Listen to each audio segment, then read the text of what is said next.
Maya had always lived her life from the second row. Not invisible, not unnoticed, just safely out of reach. As a child in her small hometown of Savannah, she learned early that silence was safer than standing out.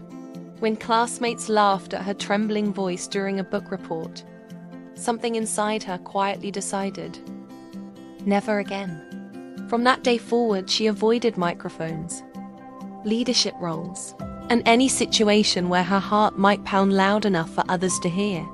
Years later, that same fear followed her into the towering glass building of her corporate job in Atlanta. Maya was brilliant, her ideas sharp, her research meticulous, but in meetings her voice would retreat into a whisper. She would watch colleagues present concepts she had shared privately with them, receiving praise she secretly longed for. Each time, fear would whisper its familiar script. You'll stumble, you'll blush, they'll see you shaking. And she would nod in agreement. One Thursday morning, her department head announced a major opportunity. The company would pitch a transformative community initiative to local leaders. The project was Maya's brainchild, months of late-night work and quiet dedication. "We need someone to present this," her boss said. Her colleague Daniel leaned over. "You should do it," he whispered. "It's yours." Her stomach tightened. The room blurred. The old memory of laughter echoed in her mind. Before fear could fully take control, something unexpected surfaced. Not confidence, not yet, but exhaustion. She was tired of watching her life happen from the sidelines. Her hand rose. "I'll present."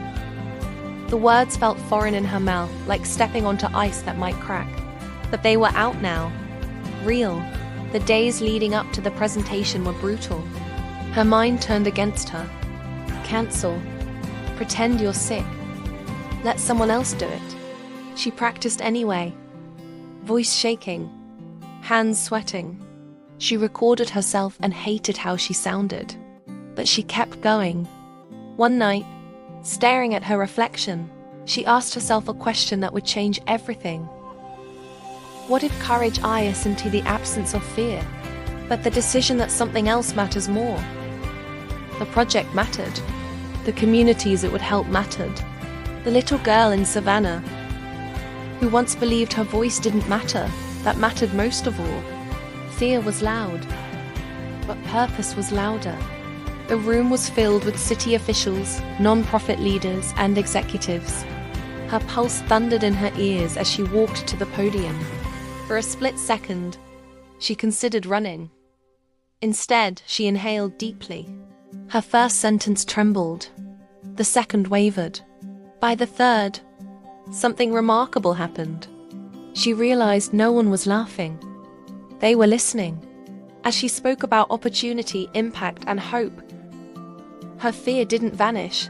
It stood beside her. But it no longer controlled her. It became fuel. Every beat of her racing heart reminded her she was alive, present, brave. When she finished, the room erupted in applause. Not polite applause, genuine applause. Her boss beamed. A city council member approached her afterward and said, "Your passion made us believe in this." Her passion, not her slides, not her data, her voice. That presentation changed more than her career. The initiative was funded. It went on to transform hundreds of lives across Atlanta. But the greater transformation happened within Maya. She began volunteering to lead meetings. She joined a public speaking group. 2 years later, she stood on a much larger stage, delivering a keynote about community leadership and courage. The irony was not lost on her. The girl who once feared a classroom now inspired auditoriums. Maya eventually understood something powerful. Fear doesn't disappear when you become brave. It disappears when you stop obeying it. Courage is not loud. It does not arrive with fireworks and certainty. It arrives quietly, often disguised as a shaky hand raised in a meeting, a trembling voice saying, "I'll try." A single step forward when everything inside you says step back.